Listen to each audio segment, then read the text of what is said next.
Good morning, happy Wednesday. I am outside on this beautiful day, so let's get started. All right, so the first thing you're going to do is you're going to answer this question. You're going to connect to what we're talking about.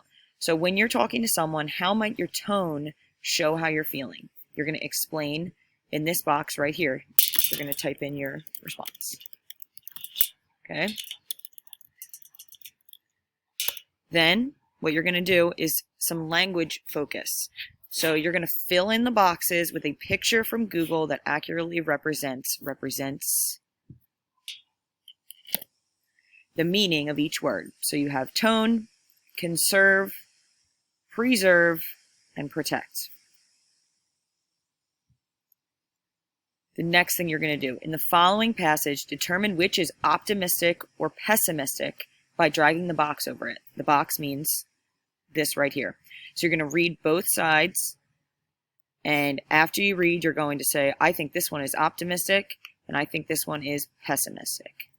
I don't know if that's actually right. I'm not giving you the answer. I am simply saying that's exactly how you're going to do it, okay? So optimistic and pessimistic. If you do not know the meaning of those words, the beautiful thing is that you guys all have computers that you can use to look up definitions on Google, okay? So what you're going to be doing for tone today is you're going to read the following passage on ReadWorks. You're going to read the following passage on ReadWorks. You're going to click the link right here. It's going to take you to the passage. It's going to only show you a little bit, and then what you're going to do is you're going to say, I am a student. You're going to enter the class code, and I actually have it assigned to you guys already. So all you need to do is read and listen to the text, and then you're going to complete the assignment on the next couple of slides. So the first thing you're going to do is you're going to do a couple of comprehension questions. So you're going to read these questions. Right here it says highlight the correct answer. So if you think the correct answer is D, what you're going to do is you're going to highlight D. Simple as that. Okay? The next one. Actually, you know what? I'll read the questions to you. How does the author organize the information in this passage? A, B, C, or D? You read the answers. You pick your answer for yourself. What can be concluded from this passage? A, B, C, and D. Read the responses. You're going to pick the answer for yourself. What is the main idea of this passage? A, B, C, and D. And then choose the answer that best completes the sentence. Recycling takes work, blank. It is good for the environment.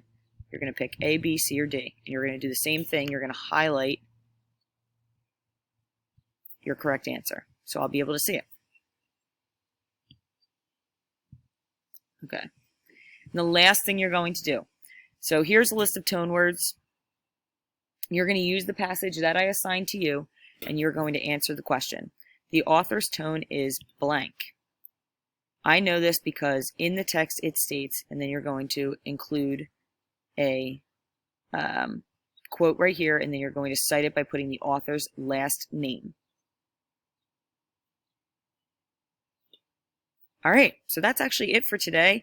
You have a wonderful day. Enjoy your life today. It's a very beautiful day outside.